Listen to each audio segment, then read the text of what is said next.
2026년 4월 23일 목요일입니다. 오늘 창세기 강해 66번째 꼭지는 창세기 15장 7절에서 11절까지의 말씀입니다. 먼저 말씀을 함께 봉독하십니다. 또 그에게 이르시되 나는 이 땅을 네게 주어 소유를 삼게 하려고 너를 갈대아인의 우르에서 이끌어낸 여호와니라. 그가 이르되 주 여호와여, 내가 이 땅을 소유로 받을 것을 무엇으로 알리까? 여호와께서 그에게 이르시되 나를 위하여 3년 된 암소와 3년 된 암염소와 3년 된 숫양과 산 비둘기와 집 비둘기 새끼를 가져올지니라. 아브라함이 그 모든 것을 가져다가 그 중간을 쪼개고 그 쪼갠 것을 마주 대하여 놓고 그 새는 쪼개지 아니하였으며 솔개가 그 사체 위에 내릴 때에는 아브라함이 쫓았더라. 하나님께서는 아브라함을 갈대아인의 우르에서 친히 이끌어내셨다고 말씀하십니다. 자, 그런데 창세기 11장 31절을 보면 아브라함이 갈대아 우르를 떠날 때에 주도적 결정을 내린 사람, 가나안 땅으로 가자는 결정을 내린 사람은 데라였습니다. 데라는 아브라함의 아버지 데라는 하란에 머물다 거기서 죽었습니다. 아브라함이 하란 땅을 떠난 후에 데라는 60여 년을 더 살았습니다. 아브라함이 이삭의 아내감을 구하려고 그 종을 하란 땅으로 보내죠. 메소포타미아라고 성경에 나옵니다. 그 하란 땅 나홀의 성으로 보냅니다. 창세기 24장 10절에 나옵니다. 어떻게 그럴 수 있었을까요? 창세기 22장 20절에 보면 아브라함은 하란을 떠났지만 종종 하란 땅에서 일어나는 소식을 전해 듣고 있었던 겁니다. 창세기 22장 20절에 이런 말씀이 나옵니다. 어떤 사람이 아브라함에게 알리어 이르기를 밀가가 당신의 형제 나홀에게 자녀를 낳았다 하였더라. 밀가는 아브라함과 그의 형제 나홀, 그들의 형제인 하란의 딸입니다. 자, 그런데 하란은 온 집안 식구들이 우르를 떠나기 전에 우르에서 일찍 죽고 말았습니다. 그 하란의 딸이 바로 밀가입니다. 그런데 하란으로 들어간 후에 나홀과 밀가가 부부가 됐어요. 그러니까 나홀이 조카와 결혼한 거죠. 그 사이에서 8자녀가 태어납니다. 그 가운데 한 사람이 부두엘입니다. 이 부두엘의 딸이 이삭의 아내가 되는 리브가입니다. 그리고 리브가의 오빠가 라반이죠. 하나님께서 아브라함에게 임하셔서 엄청난 약속을 주시죠. 네가 이제 아들을 낳게 될 것인데 그 아들로부터 시작되는 후손의 수가 하늘의 별처럼 많아지겠다 말씀하십니다. 여러분, 아브라함은 이미 나이가 상당합니다. 그리고 사라도 나이가 많죠. 그런데 아직 자녀가 없습니다. 아들이 없어요. 그런데 그 후손이 그 아들을 낳게 될 것이며 그 후손의 수가 하늘의 별처럼 많아질 것이라 말씀하실 때에 이게 믿어지기가 쉽지 않죠. 그런데 아브라함은 그 말씀을 들으면서 믿었습니다. 그런데 하나님께서 그 믿음을 의로 여기셨다고 창세기 15장이 기록하죠. 여러분 다시 한번 말씀드립니다. 믿음이라는 것은 하나님의 말씀으로 재구조화된 내면 세계입니다. 그러니까 하나님께서 말씀하시면 하나님께서는 그 말씀하신 것을 이루시는 전능자시라는 것을 깨달은 사람, 그 마음의 상태, 그래서 하나님의 말씀, 하나님께서 말씀하시면 다 믿고 또 하나님의 명령을 따라서 올곧게 순종하겠다고 삶의 태도가 완전히 바뀐 상태, 그것을 가리켜서 성경은 체다카, 의라고 부릅니다. 영어로는 righteousness로 번역을 합니다. righteousness는요, 하나님의 말씀에 일치하는 내면 구조를 가리키는 말입니다. 하나님께서 나를 위하여, 그러니까 하나님께서 아브라함에게 약속을 주셨단 말이에요. 그러면은 그 약속을 아브라함이 수용했습니다. 믿은 거죠. 수용을 했어요. 그러면 이제 그 약속에 의해서 권리와 의무가 발생합니다. 하나님께서는 그 약속을 받은 아브라함에게 3년 된 암소와 3년 된 암염소와 3년 된 숫양과 산비둘기와 집비둘기 새끼를 가져오라고 말씀하십니다. 근데 그것을 어떻게 하라는 말씀은 안 하셨어요. 근데 아브라함은 그 모든 것을 가져다가 그 중간을 쪼개고 쪼갠 것을 마주 대하여 벌려놓습니다. 그런데 새는 쪼개지 아니하였다. 10절이 그렇게 기록하고 있습니다. 점점 어두워지죠. 그러니까 이제 피냄새가 나니까 솔개가 그 고기들을 좀 먹고 싶어서 사체 위에 내리죠. 그런데 아브라함이 그것을 쫓았다. 이렇게 11절이 기록합니다. 솔개는 언약을 무산시키려는 사탄을 상징합니다. 마태복음 13장 4절에 보면 씨 뿌리는 자의 비유가 나오잖아요. 사실은 밭의 비유죠. 이제 씨를 뿌리는데 바람에 날려서 어떤 씨들이 길 위에 떨어졌습니다.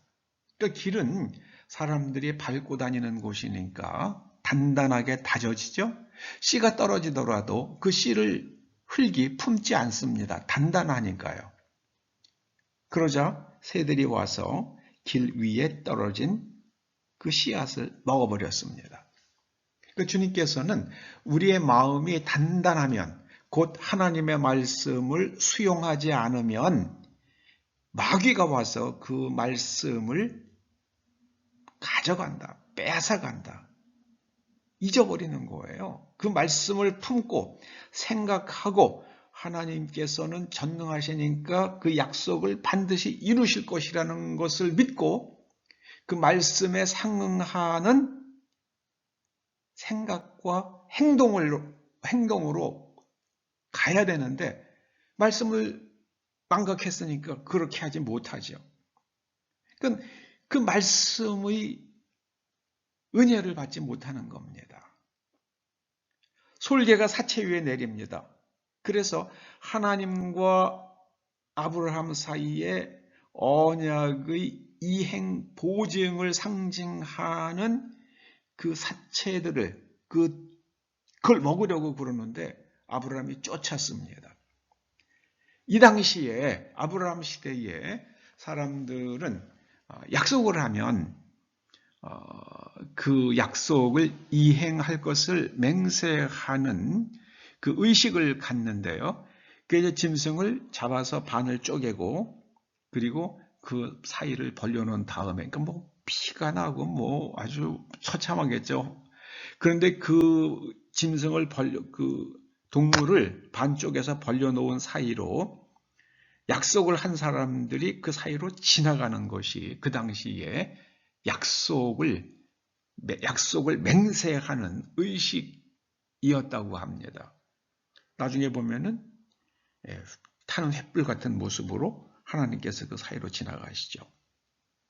하나님께서는 아브라함에게 하신 약속을 지키지 않으면 네가 나를 이처럼 쪼개도 괜찮아 하시는 말씀을 하시는 거예요. 동시에 아브라함이 혹은 아브라함의 후손이 하나님과의 그 언약을 지키지 않으면 하나님께서 그들을 쪼개시겠다고 하시는 거죠.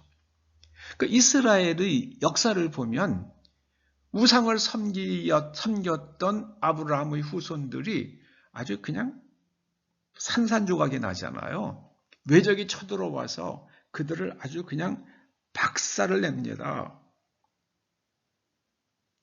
자, 그런데 예수님께서 오셔서 잡히시던 날 밤 제자들과 최후의 만찬을 가지시면서 떡을 찢으시죠. 빵을 찢으십니다. 저는 그 대목을 볼 때마다, 그 말씀을 생각할 때마다 하나님께서 아브라함에게 3년 된 암소와 염소와 숫양을 가져오라 하시고 그것이 쪼개서 놓은 그 장면이 상기됩니다. 우리는 예수 그리스도를 영접할 때에 하나님의 말씀대로 순종하며 살겠다고 약속을 합니다. 그래서 우리의 지난날의 죄를 하나님께서 십자가에서 돌아가시는 예수 그리스도께 다 담당시키시고 우리의 지난날의 죄를 다 사해 주셨어요. 그럼 이제 우리는 죄 짓지 않는 삶을 살아야 돼요. 죄 짓지 않는 가장 좋은 방법, 그것이 바로 사랑입니다. 아가페예요. 이 아가페라는 것은 저 사람을 내가 불쌍히 여기면서 존중하면서 그 사람에게 자비와 친절을 베풀어 주는 걸 말합니다. 그 사람을 사람으로 대접하는 겁니다. 여러분, 히틀러가 유대인들 600만 명을 죽일 때에 사람으로 대접하지 않았잖아요. 지금 이란에서 혁명 수비대인가요? 그 사람들이 자국 국민들 4만여 명을 죽였다고 그러잖아요. 자기네 국민을 사람으로 대접하지 않은 거죠. 그런 나라들은 하나님께서 반드시 징계하실 겁니다. 하나님께서 아브라함과 언약을 맺으셨어요. 여러분, 약속이라는 것은요, 상호 신뢰할 때만 약속이 약속됩니다. 약속이 약속될 때에 그 약속에 기반하는 권리와 의무가 발생합니다. 저는 11조 헌금에 대해서 그렇게 생각을 해요. 하나님의 언약을 제가 믿습니다. 그리고 그 언약대로 살겠습니다. 그러면서 한 달에 한 번씩 내 소득의 10분의 1을 찢어서 하나님께 드리는 거라고. 여러분, 정말 내가 피같이 정말 고생해서 번 돈이잖아요. 근데 그 10분의 1을 누구 낸다는 게 얼마나 어려운 일입니까? 그래서 하나님께서 그것을 보시면서 하나님의 약속을 이행하십니다. 하나님께서도 그 약속을 이행하시는 거예요. 내가 너에게 복 주마. 내가 복의 근원이 되게 해주마. 너로 번성의 복을 누리게 하시고 또 너로 바른 삶을 살게 해주시겠다고 하는 그 약속을 하나님께서 기억하시고 지키십니다. 저는 11조를 그런 의미로 해석합니다. 그 정말 자기를 찢는 마음 아니면은 그 정말 어려운 겁니다. 정말 어려운 거예요. 제가 오늘 본문에 하나님의 언약과 그 이행 보증이라는 제목을 붙였어요. 그런데 하나님께서는 하나님 쪽에서 이행 보증으로 나타내신 것이 예수 그리스도의 몸을 찢으시는 십자가 사건이었고요.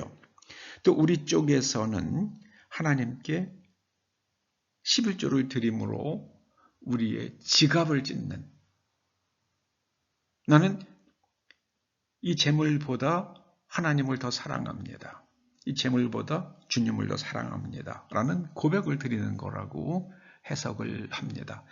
예수님께서 부활하시고 갈릴리 바다에서 제자들을 만나 주시잖아요.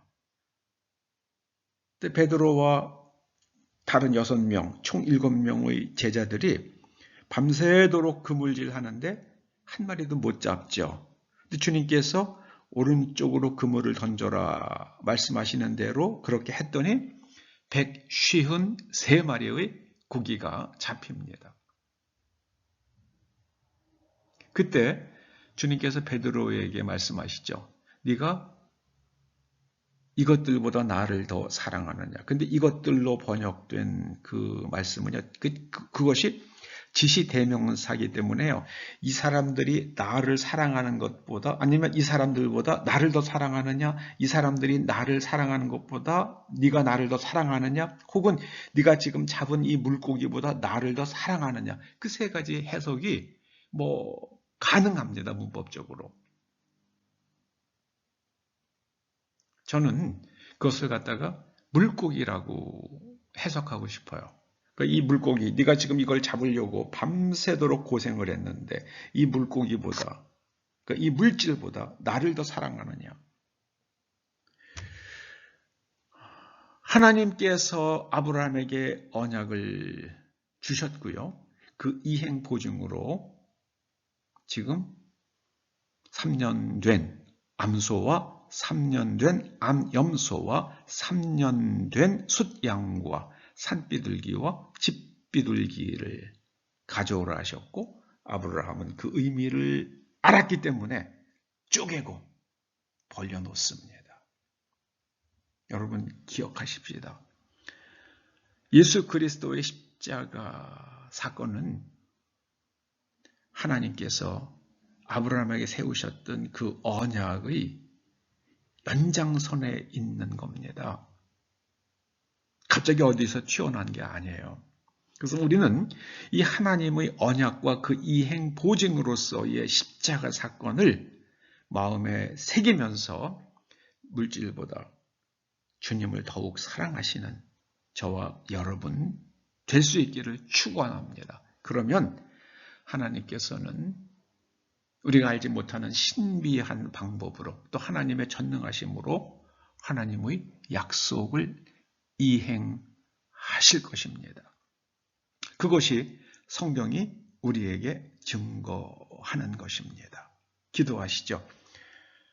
아버지 하나님, 아브라함이 하나님의 그 언약을 믿었던 것처럼 저희도 예수 그리스도를 통해서 주신 하나님의 약속을 믿고 약속대로 살아가는 복된 사람들 되게 하여 주시옵소서. 예수님의 이름으로 기도드립니다. 아멘.